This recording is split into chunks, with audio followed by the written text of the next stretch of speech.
Okay, so I wanted to talk about the story mode that I've been trying to develop for Joan of Arc, the board game Time of Legends. And I want it to be a real simplified, narratively driven mode. In a sense, like an RPG, like Dungeons and Dragons and the rest of it, that you have a dungeon master. In this case, I'm calling them the storyteller. And then you have the other players as characters. But I wanted to use all of the Joan of Arc stuff that you get with the game, with the normal standard core set, and then perhaps some extras as well, like the inn and other bits. So I just wanted to talk through the rules, using some examples that I've got here on the board right now as a kind of a little bit of an intro scenario story, I suppose you can call it. So we've got the town here. First of all, you get the player to decide what they want to be: English, Burgundian, French. It can't be holy or unholy because they haven't got any normal heroes. You want a foot hero to start with, because you can upgrade to those mounted heroes later on. So here we've got an English hero, and you can set it in a little village or town of Dover, let's say, as our hero's about to make his adventures across the Channel to France and onwards. We got the town here set up. We got the population around the village. You can see here in the Good Place Inn, we've got some people, bartender Leo, and a minstrel and all the rest of it. Then we got the church, blacksmith. We've got the mayor of the town, apothecary, who could also be a merchant as well, a kind of old soothsayer, some villagers as well. All that can be spoken to, and all could be NPCs, of course. Hence the idea of a RPG. So get the players to just choose any character they like the look of. This thing is Segwine, isn't it? And choose, like I say, a hero to start with. Now, I think there's only 3 heroes in the game itself. Now, obviously, the French and the English hero are identical in terms of their abilities and everything else. But the Burgundian's slightly different. I'll just grab him out a minute. Burgundian hero, number 1, can't be leveled up. But it's different. It's got charge, it's got tough, it's got slightly different defending. So, you go for whatever hero you want. But they're the only unnamed heroes, and that's what you need to start with, ideally. So with that in mind, with my current setup anyway, you can only really play 3 players. So 4 players in total, 4 game players. 1 is going to be the storyteller, and the other 3 could be heroes in this sense. Don't worry, you can branch out after your standard heroes to choose any of the named characters you want linked to that faction. So it's very diverse once you start. So once you've chosen it, and it doesn't obviously have to match the picture, just choose whoever you like the look of. You can even put a coloured base on them if you really want it to be obvious what you're using. So just like a normal RPG, just like D&D or a normal tabletop RPG, you're going to be playing on these scenes. So we've got a forest down in the south. We've got a field here on the kind of south. So here on the west, you got the field on the south. You got the town kind of surrounded by cliff sides. So use the terrain features of the map tiles themselves to help you, the storyteller, describe the scene, as it were, and your relative position. And obviously you can make this as big as you want. You can extend this on if you've got a bigger table space. This is not taking up a huge amount of space, but this is probably all that's needed for this particular idea, this little bit of a scenario that I've thought about using for this example. So you obviously give your hero the name. Well, we're going to go with what my son. I just tried this out with my son. He's only just gone 4. Bless him. But he was Fire Knight, so we're going to go with Fire Knight. is going to go into the village. And this is the great thing, is obviously being an RPG, and especially with this being aimed at completely narrative, it could be anything you want. You can basically make these superheroes if you want. This could be the Flash who's coming in and finding out about stuff, and then could be attacking these kind of these skeletons and stuff like that. It can be as crazy as you like, but just having the visual representation just helps. I believe it helps with certain types of RPGs. It's not always needed, but I think sometimes it does help, and especially when you've got all these lovely miniatures and setup, it can look really epic and fantastic. So, Fire Knight comes into the town of Dover, the small town of Dover, seeking work and seeking jobs and any task that might come to build his reputation. So kind of what.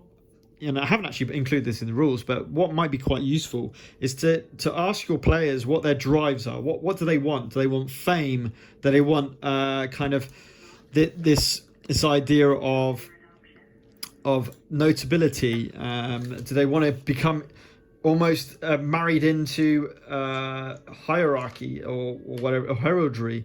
What do they want to do? What was their drive? So this hero's drive is to get renown and get a name for himself, and try and take it further if possible. So that's this hero's go. Now, obviously, you don't have to start with the standard heroes. You can literally start with any character you want. Literally any character you want. So if a character wants to play Joan of Arc, but it doesn't have to follow the history of Joan of Arc, of course. It can do. This is completely, open-ended, this game. So whatever you want from it. So you could potentially just go for Joan of Arc, and you'd have to go for this one here. And then you can start with level 1 Joan of Arc. There's literally no harm in doing that. I just think for the sake of purposes of the game, I think it worked best if you start with a generic hero, and then when you get an idea of how you want to play the game, then you move into the named characters and take them forward. But it can be any stories you want. So Fire Knight's coming into the village of Dover. I'm not going to call him Fire Knight. So Jochen is coming into the town of Dover to seek notability and a name for himself. And he's greeted by what can only be said as the town's spokesman. And then you can just start like normal RPG. You say, "Welcome, sir. Welcome to our town of Dover. What brings us to this part?" That kind of idea. And you can do your whole speech. You don't have to take any tests for that. I mean, it's best if you don't. You don't want. Ideally, in a RPG, for me, you don't want to break up the narrative flow. You want to just keep conversations, find out about stuff. So the player might say, "I'm looking for any jobs, any work. Are there any problems that have happened around the town? Anything that I can help solve, or anything like that?" And then the town spokesman might say, "Well, actually, funny you should say that, because there are a few people in the town, or the townsmen, that have had issues. If you head towards the tavern, I'm sure that people in there will be able to tell you further." So then you might head to the town, and there's no movement, there's no activation cubes to move an area and all that. Forget that. It's completely narrative. The whole point of this is to be completely narrative. So you go to the inn and you walk up the stairs, and therefore you use the inlays, the building inlays, to continue your story. You might speak to the bartender, in which case the bartender might say, "What can I offer you?" And then you might have a drink, for example, whatever it might be. You might even kind of go against someone in an arm wrestle, in which case you do a test. So let's talk about tests. So in this game, when you're not doing an encounter like a battle, you will do a test, and it's based on the black dice. Okay. So for an easy test, you roll 3 of the black dice. For a standard test, you do 2, and for an easy test, you do 1. So let's say, because you're trying to ease the player into it, and this is their first encounter at this first type of test, an arm wrestle with this gentleman here, one of the townsfolk. He's quite boisterous. He's thinking, I'm the strongest in the town. No one can beat me. And then you're coming in and saying, I think I got a chance against that. You, as the storyteller, you might say, all right, you're going to be an easy test to start with. So that means you're going to roll 3 of these black dice. And to pass the test, you need to get at least 1 shield. So a pretty shocking result, because it's obviously 50-50 for a shield on a dice. So that's against the odds. But, you know, this is role-playing and this happens.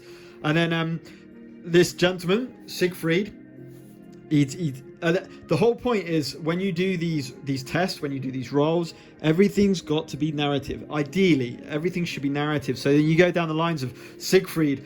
You are surprised by the strength of Siegfried, even though a small town.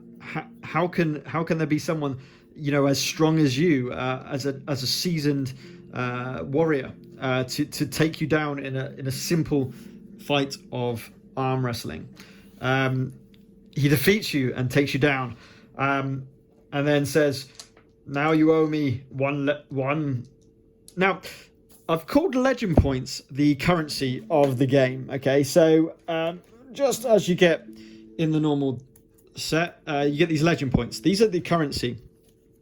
Now, normally, what you would do with this is you wouldn't just have a normal arm wrestle. It'll be a wager. So you'd put a coin onto beating at an arm wrestle, and it'll be an easy test. You normally roll these 3 dice, and you would normally be able to roll a shield. Okay, I managed to roll 2 shields. So then you pass it over to the player effectively and say, okay, what happens? I think there was an RPG which has been discontinued. I think it was Fantasy Flight Games, Star Wars, Edge of the Empire, and I think they did a couple of other settings.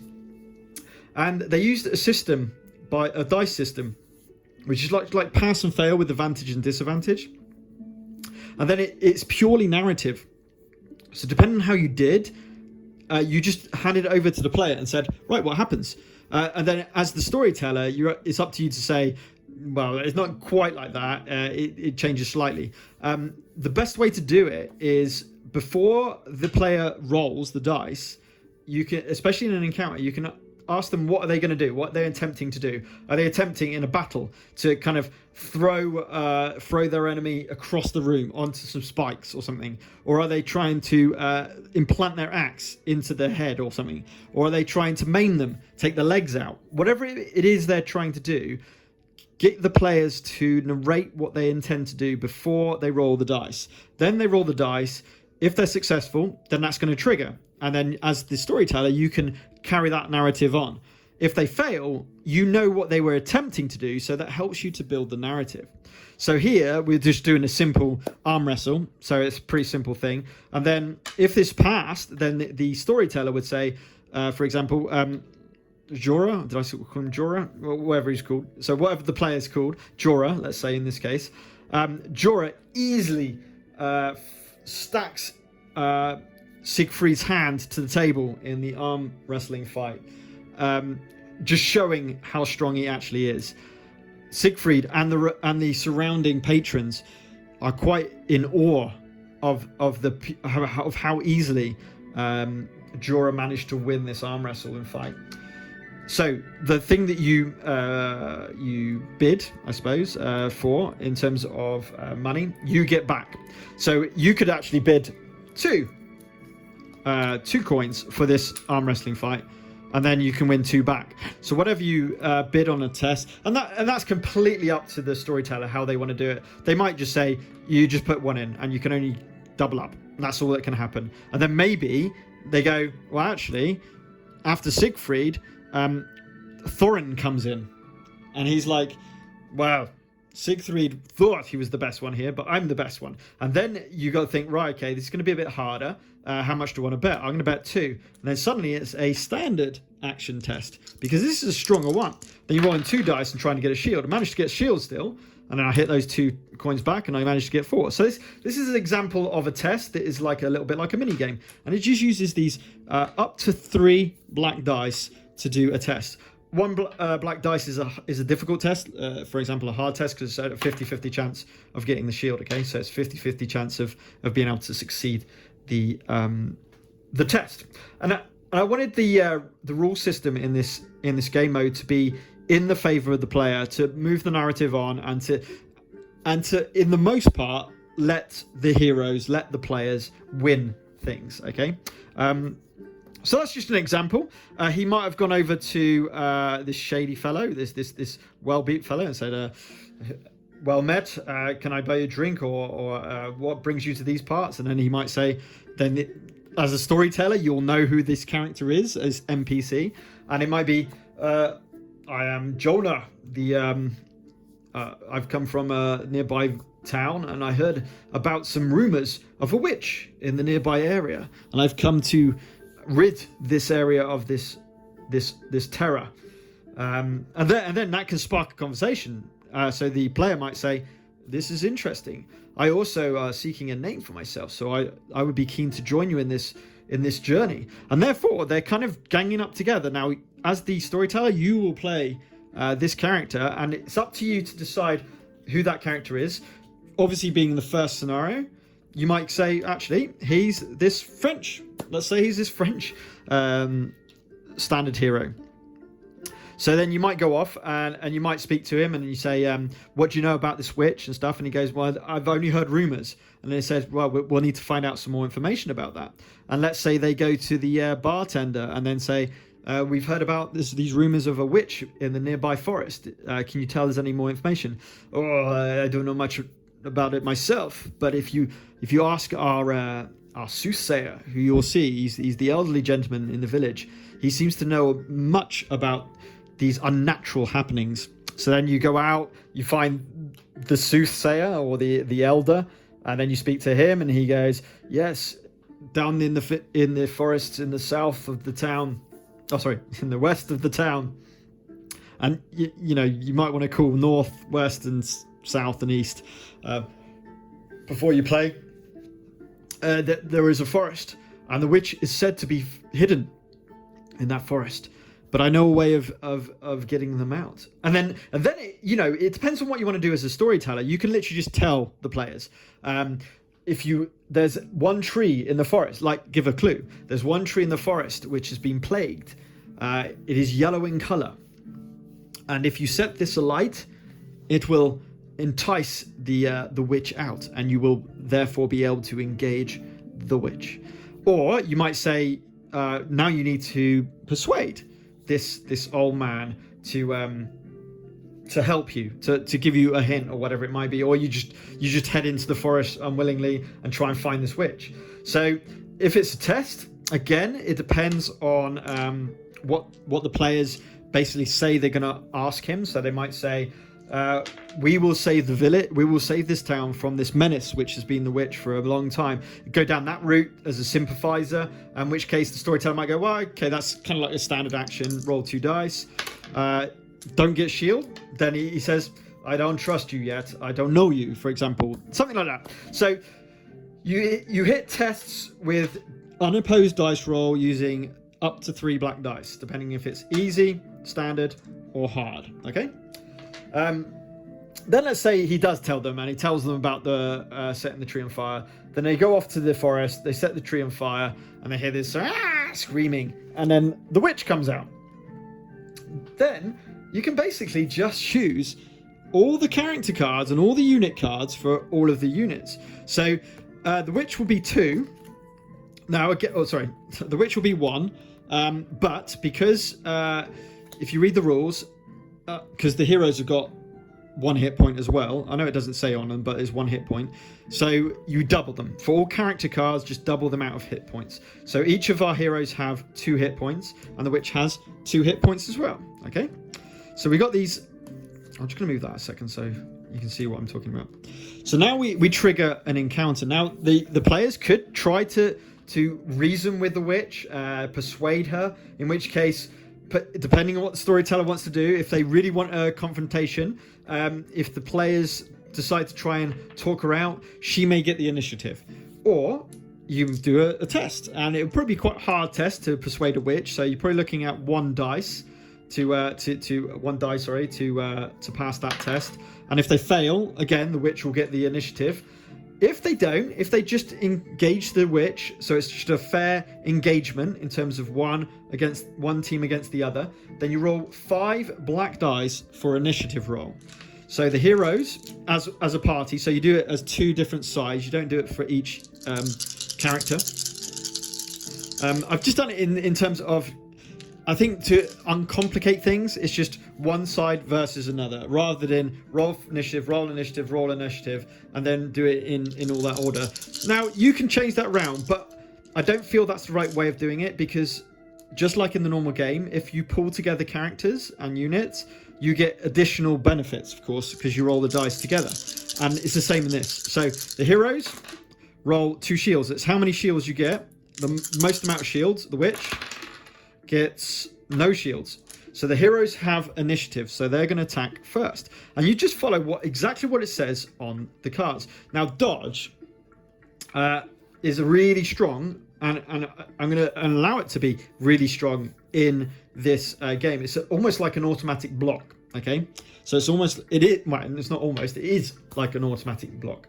So the witch has got 1 yellow dice in defense, and the 2 characters have got red dice in attack with feint, so they can re-roll these. They've also got prayer as well. So they're almost holy, and so they can kind of pray for XP, potentially, if they go to a church and do a prayer action. It's not, you can't just pray anywhere on the board. Again, I need to add that to the rules, but in terms of for the religious side of it, praying and the prayer action can be done in a church once per kind of like a story beat, as it were. Anyway, let's see what we get. So this is called advantage. So pushes, any push results is an advantage. Any disrupts or kills are wounds. If you do manage to roll a kill result, so let's re-roll one of these, because just to see if I can get a kill result. I don't. But let's say you get a kill result on your first roll. On your first roll, if you get a kill result, it counts as an exploding dice. And you roll another dice of the same color. So obviously that can only happen with red or black, but you roll the same colored dice. Okay, I didn't in this case, but it's 2 wounds, no defense, no blank, so the dodge doesn't take effect. So it's 2 wounds against the 2 hit point witch. So what you could say, what the players could say. And I know just went against exactly what I asked. But before you roll, you should be saying what you're attempting to do. So the heroes were trying to work together to block in the witch and trap her to do a double attack, kind of pincer attack. That's what was the players were aiming to do. They were successful, doing 2, which takes her down to to no health. So I forgot that Jorah. He used his axe to chop down, because he's got an axe. He's got double axes, actually. He used his axe to chop down onto the witch, which caught the witch and pushed her into Seguin's sword, waiting sword. When the witch was damaged this way, you saw her falter, and instead of just dying there at your feet, she disappeared, and all that was left was a cloak and an amulet.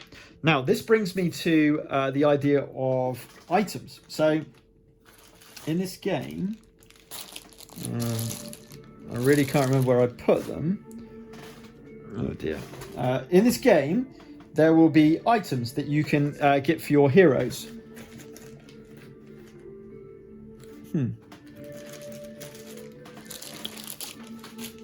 And I've listed in the rule book. Oh, here we go.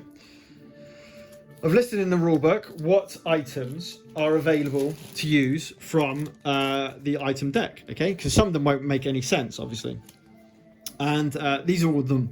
And then, for example, you might have amulet. So the witch drops an amulet and you pick it up. So therefore, you put this amulet on your player, okay? So your player, is now carrying an amulet. They have an item. After any roll, spend 1 legend point, which is like currency, to change 1 dice result. Discard this equipment afterwards. So it's a one-time use only. It's not super powerful, but it is an example of how we do it. Now, let's say for argument's sake, just to move on, we rolled this, okay? Which means we do a wound, but the witch gets advantage on the next roll. And the number of push results you get is the number of advantage that you get on your next roll. So if you manage to roll 2 pushes, you're going to get 2 advantage on your next roll. So the witch would take 1 wound, and again, just use the wound counters from the game to donate that. You'll just have to keep an idea that, and keep in mind that it's double the amount of hit points, okay? Then it goes over to the witch. So the witch attacks with a yellow dice, and the 2 heroes defend with a black each. So you roll all this again. Because the witch has advantage, she'll be able to re-roll this yellow dice. So you've got 2 blocks. There's nothing I can do about that. So it's probably best to keep the advantage. Because again, that helps me with advantage on my dodge. I might be able to dodge one of those wounds. Not that's going to matter if we get it. So we move over to attack with the heroes again. The witch has advantage. So she's... well, with 2 kill results, there's not a lot we can do. Because these are kill results on the first result, they both trigger an exploding dice. And we suddenly get 2 more kills. They do not explode. Only exploding dice on the first roll. So we suddenly got 4 wounds coming through. And then the way you can narrate this is like a crit. This is like a super crit. Because this is as well as they could possibly do an attack. You can say that they lob off the witch's head, for example, or something like that, and maybe it kills the witch outright and she doesn't disappear. It's up to the storyteller how that narrative goes and what happens. So they've managed to defeat the witch. They got proof of the defeat of the witch with this amulet and her cloak, let's say. So they go back to the village. They speak to the town speaker, and then he invites them, let's say, to the mayor, who is over in this office. And then he talks about the fact that, let's say, there's been rumors of a cult nearby that has been recruiting members of the town, and these members of the town have not come back, and this has been months and months ago. Or you can drive anything. I mean, one of the great scenarios in the Joan of Arc game is the Hanged Wolf scenario, which is all about a werewolf. Now this sets itself up for a perfect werewolf scenario where you can go into a village. You can do it one of 2 ways, where you could try and reason with the werewolf and maybe try and turn him back using maybe holy methods, using an exorcist or something like that, or you could just literally flat out destroy the werewolf. But that will depend. The results of that could determine the kind of your standing in society, your standing with that village, the area, and everything else, and what information they may share, what kind of stuff they give you, and everything else. So try and tie everything in together. But the key is, what I'm trying to show you is that you just use the cards, you just use the dice, and you just use the tokens from the core game, and it's all based in a narrative. Now, as you defeat things, so you defeat the witch, okay? She had 2 hit points. What you do is you gain XP equal to the amount of hit points times 2. So, for example, the hero taking down the witch. Now, because he had help, you would share that. So the number of players is what you share it with. So it would be 4, and it'd be 2 XP to the hero. You don't bother with XP or legend points for the NPCs. You just give them when you want to give them, or just let them do stuff, level up whenever you want them to.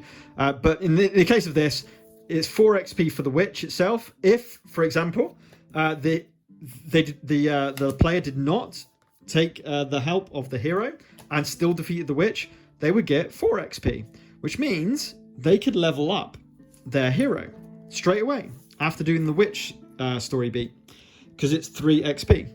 Once they level up, just like in the normal game, you spend the XP, let's say it was 3, and you choose whether to go the holy or unholy route, looking at everything that is on there. So with the holy way, we get an extra hit point.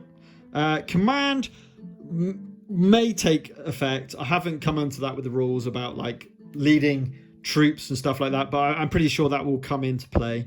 But the unholy is all about kind of like attacking, right? Because yellow and white trigger disrupt on blanks, which is quite likely. A bit more, perhaps a bit more defense. I would say very similar odds, to be honest. 1 black and 2 white. But terror 1. And terror still takes effect in this game. So let's say, for argument's sake, you've got a skeleton who wants to attack your upgraded Jura. Here he is. Here's my skeleton against Jura. Because he's got terror 1 and he doesn't have any terror, just like in the normal game. So it follows exactly the same game rules for all these stats. So just look at the game sheet. You roll a black dice for each terror. If you get a shield, you block, you take away one of their dice. So the skeleton will not be able to attack you, okay, on that particular round. So then you go ahead and you attack. White and yellow, no defense, but they do block advantage. But manage to get your wound. They've only got 1 hit point. So all units only have 1 hit point, and you take down the skeleton, okay? 1 XP. And that's how that runs. Now, this is very likely that you're going to be taking on more than 1 skeleton, in which case that might take effect, for example. I did a little bit of a scenario earlier where these skeletons were plaguing a nearby farm, and a farmer in the village was screaming, was in hysterics about the fact that these animated undead were in his village. And then when the player came up towards the field, he realized that they were all these skeletons were chanting around a stone. He decided to just go full-blown attack. He got the advantage because he got the initiative, because the skeletons were preoccupied, so he gets to attack first of all. Again, they only block disadvantage, so it blocks that. And no blanks, so we got 1, so we take 1 down. Then they attack, so with terror 1 you roll 1 of those, no shield, so they both attack with a yellow each, but because 1 other skeleton is in the same area, they gain another 1 and another 1, so they're suddenly rolling 4 against your 2 white, and you manage to get 2 shields, which is good. Lots of blanks, but advantage again.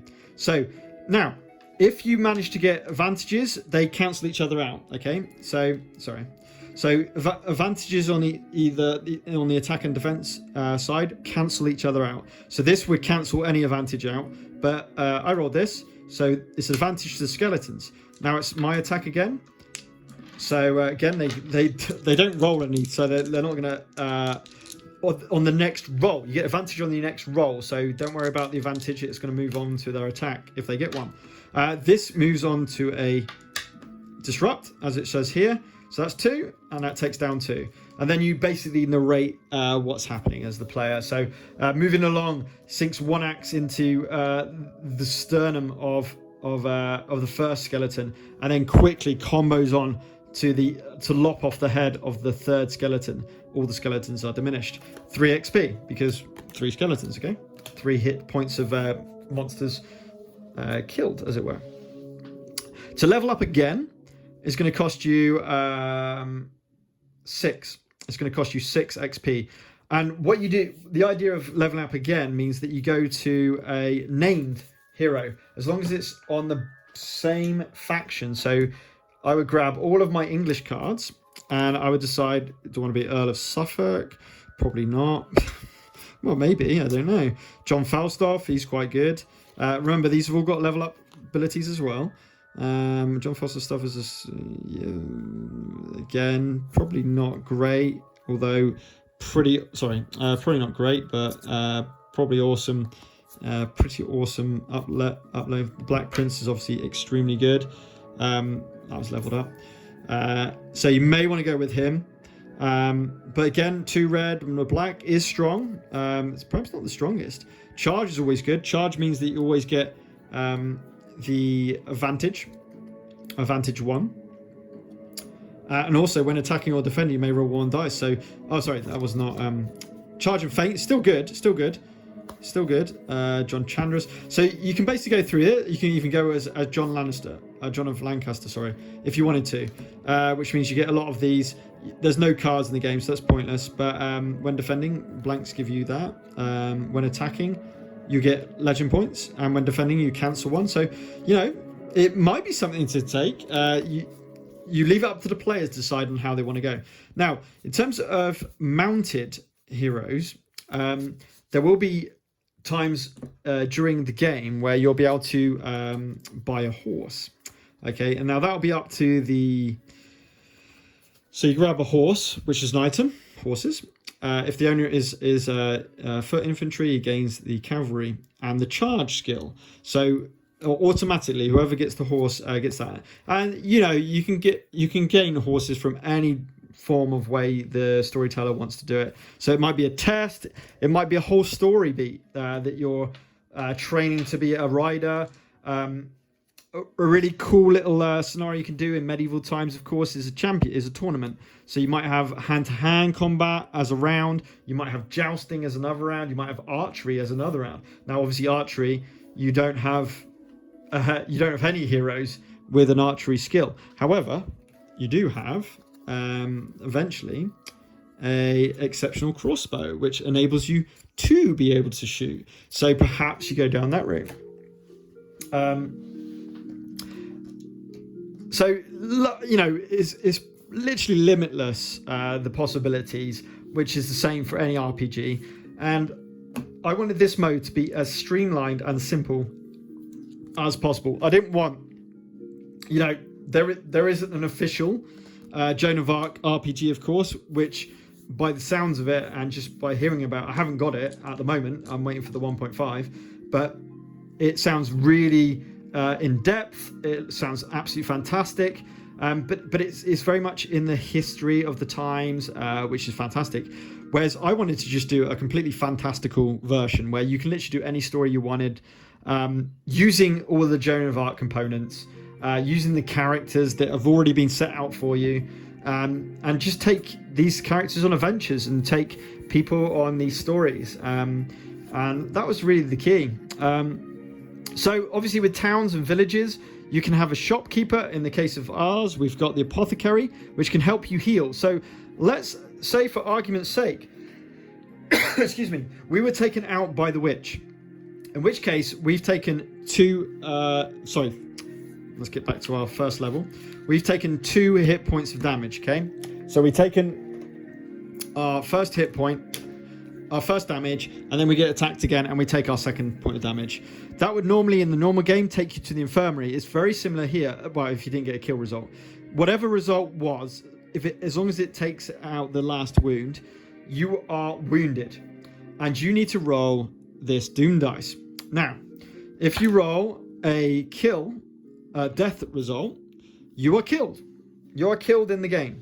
And let's make sure I'm getting this right with the rule set that I've created. A second. And I believe you have to... let me try and remember. It depends on where... Oh, yeah. It depends on where you are. If you are in the wilderness alone, then you are dead. You are dead. Okay? And if you're the only player character, then the story's over. Okay? If you're with other players, they can basically carry you to a nearby village, healer, whatever it might be. Get a potion. So... if you look, there's 2 potions in the game. Okay, so there's 2 potions in the game. So you can basically use one of those potions, and that heals you up enough to be able to carry on with disadvantage, which is basically giving advantage to everyone else. Sorry, give me 2 seconds. So that's death result. Okay, so it can be brutal, especially if you imagine, if you're secluded on your own, it would be brutal. You're not going to be able to get help or anything like that. Now, the apothecary gives you a reroll in terms of this dice. So if you've got any healer, any character that can do heal, or you're in a space with apothecary, you can re-roll this dice. Okay. Disrupted means that you've got a serious wound, a critical wound, and let me make sure I'm getting this right before we carry on.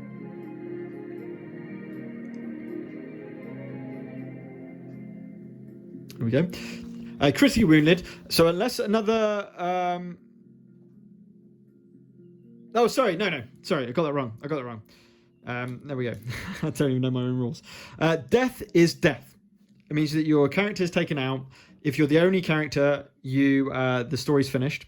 However, if you're with other characters, they are able to...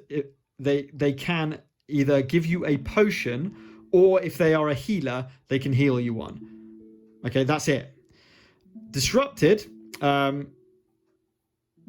and also, if you've more than one player, if this character is killed, then when you're next in a town or a village or something like that, depending on the storyteller, they can decide whenever, you can recruit another hero. Okay, so you get another character basically. So that player is still in the game, of course.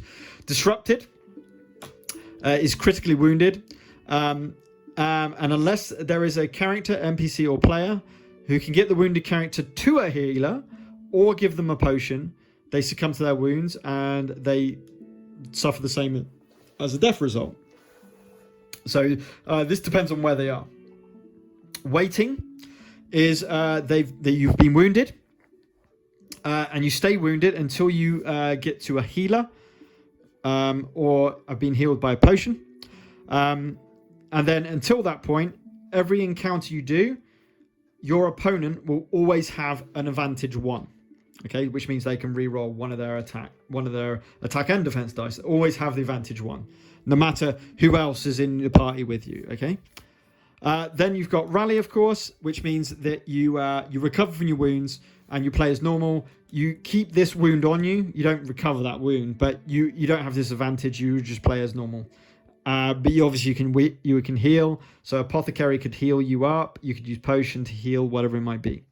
Now, obviously, the potion item is going to be the most common item.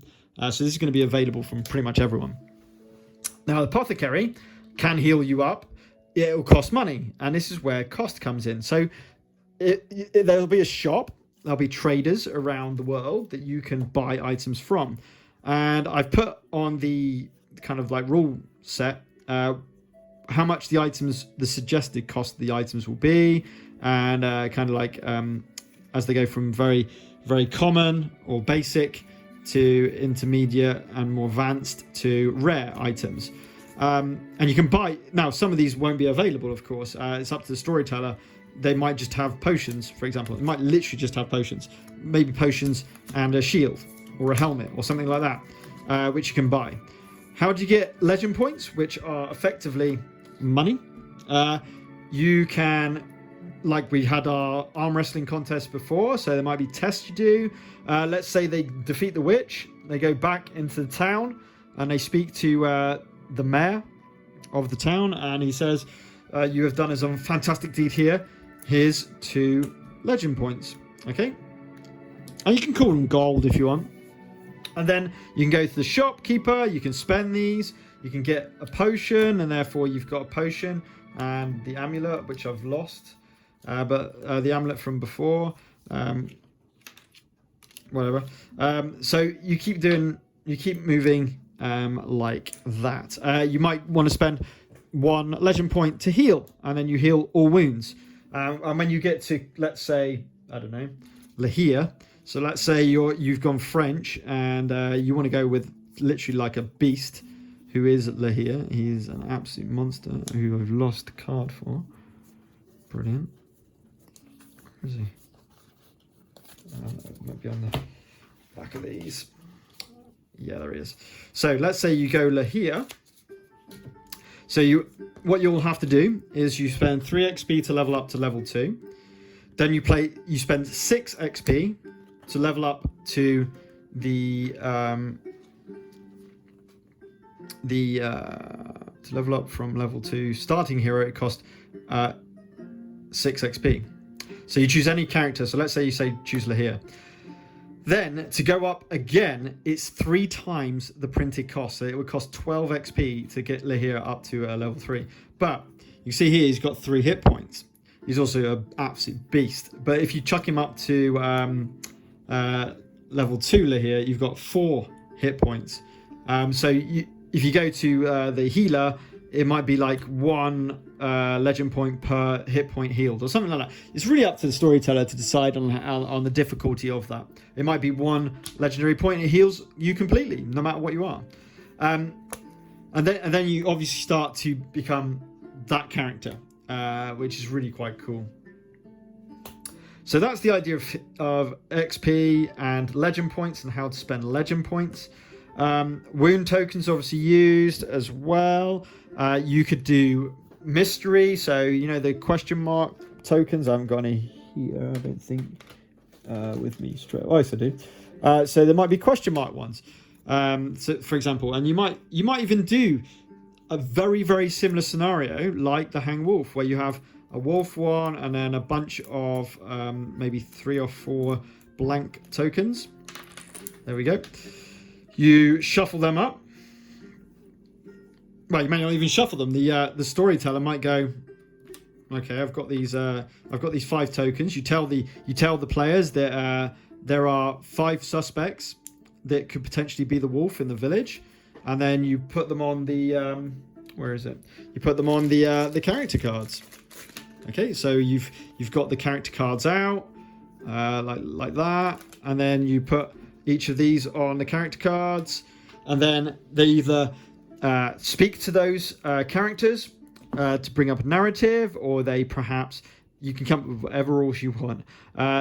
They can intimidate them to try and force them to turn into the werewolf, whatever it is, and then you flip the token, and then you know the results of that depend on how the players went about trying to find them out until you find the werewolf, and then potentially it depends on where the narrative's taken you to that point, right? So the idea, the whole point of this story mode is that it's a story that it facilitates any story you can imagine using these abilities. It can be fantastical. You can of course use skeletons, ghosts, the dragon, the devil. You can use the plague, what are they called? Plague ridden, or whatever they're called, and all that stuff to make it really fantastical and seeped in kind of mythology. Or you could do it completely realistically, in the sense of just not using any kind of skeletons and stuff like that, and just using knights and these different characters and schemes and plots and stuff like that. It can literally be whatever you want. And you can just go story after story. You can create new setups, of course. I mean, not everything works on this board. We went down here to do the kind of witch. You go back to the town. I did a little bit of a haunting. So these skeletons that were hovering around here, if the players, how I did it, if the players decided to kind of look under the stones that they were circling around and chanting, they find a dead body and a scroll, and it talks about a cult. Then if they go back to the village and they ask around, they find out that the apothecary's brother, Andrew, was went away from the town. He went to join this cult, effectively, and he was never seen since. And on the note, it says Andrew. So you tie up these bits of information, and then that brings about the next story beat, where the players go off to try and find out more about what happened to Andrew. And ultimately, if they speak to the priest of the town of Dover, he tells them to go to this monastery where they've been finding out and researching and keeping tabs on this cult that's nearby them. And then you find out more information about it. The players can obviously join the cult. You can always go down that route. They might try and infiltrate the cult. They might try and just take them full on, head on. They might try and build up an army that they can command, and then you can almost go on to a kind of battle mode version of Joan of Arc and just tie that into the game. There's no reason why you can't. If you want to do 2 massive armies and do an army battle, you can do that. You can 100% do that with this game. And that's what it lends itself to. And again, I've not included that in the rule set, but that is something I want to include. I want it to be able to encompass the battle mode of Joan of Arc. So you bring about two armies which are relatively even matched, or don't have to be. It really depends on what the storyteller wants to do. But then you use the hero's character, whoever there is at that point, and they might lead the charge if that's the route that the players have decided. And ultimately, and I've mentioned this in the rulebook, what you want to be able to do with this mode is facilitate the players to tell these stories, to go through these creative narratives, and help facilitate that. Don't just try and screw over the players as the storyteller. It will not be successful at all. It's not in any RPG. The best D&D campaigns I've been on and I've played are ones actually that haven't got a ton of combat, which are a lot to do with the story, and you're kind of thinking about how to solve puzzles and working as a team, and you're really progressing really fast through the story and really fluidly. That's what I wanted this mode to be. I want it to be not like just segregated and then you're like, right, we've got to throw dice all the time. We need to throw dice, we need to throw dice, we need to throw dice. That's not what I wanted it to be. I wanted it to be a full narrative, and this idea of these tests, real simple tests, real quick and easy, no number counting. You literally just roll dice. Do you get shield or don't you get shield? And therefore, you can just keep the story flowing. And even when you do the battles, that ideally they need to be seeped in narrative.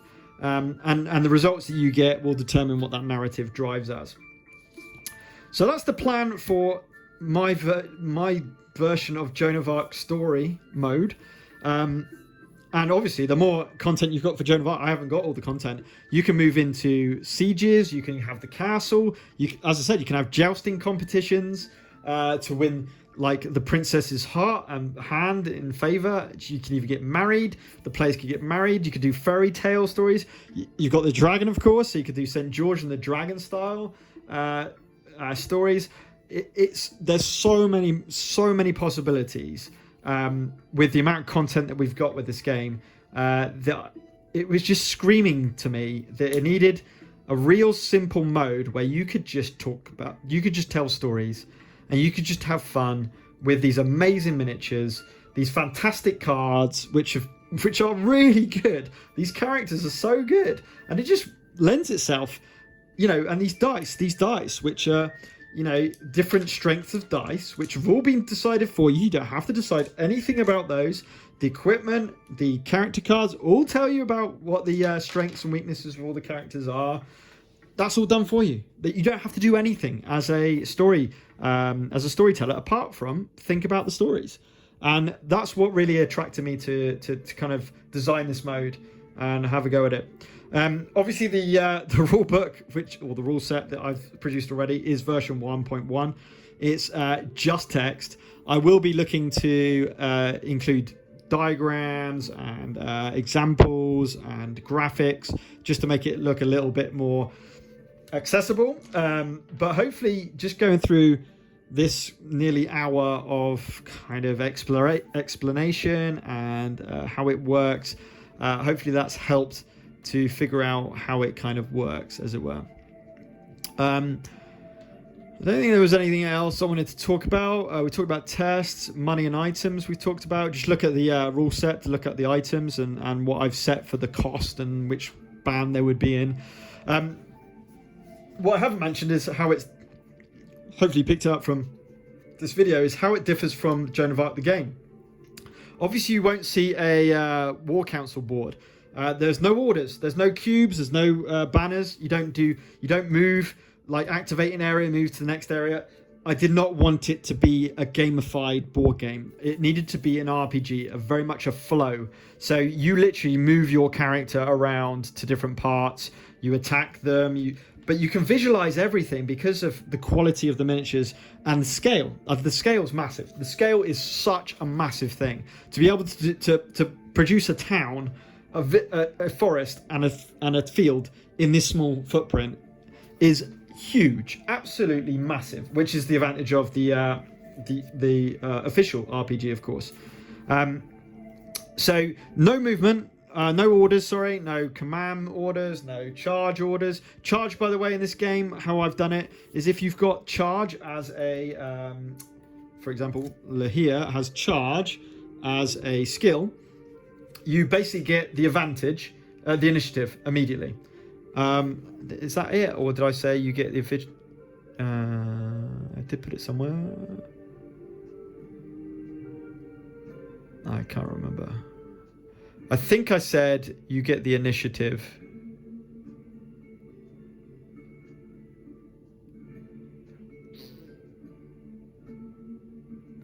I did write it somewhere. I'm just trying to see where it is.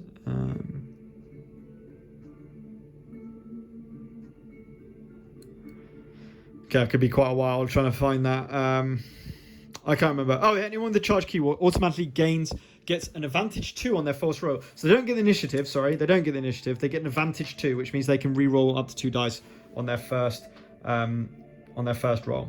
That was it. I might change that to just automatically gain the initiative. No, I wanted it to be better than just gain the initiative. So you actually get advantage 2 on your first roll. I might change that to initiative now I've been thinking about it, because initiative can be massive in this game.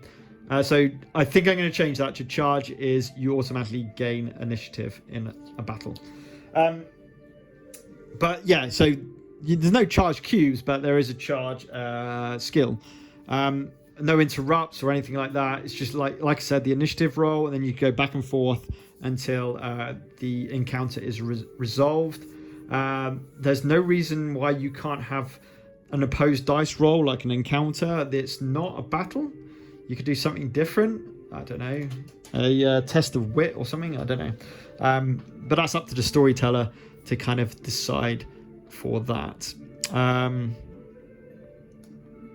Yeah, terrain. Make sure you use the terrain. So, fields, village areas, cliff sides, forests. And you can follow the same rules, okay? So you get to re-roll defense dice while in forests.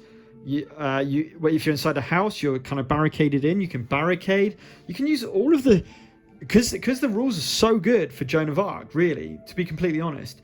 You can use those. Why not use them? They're already there.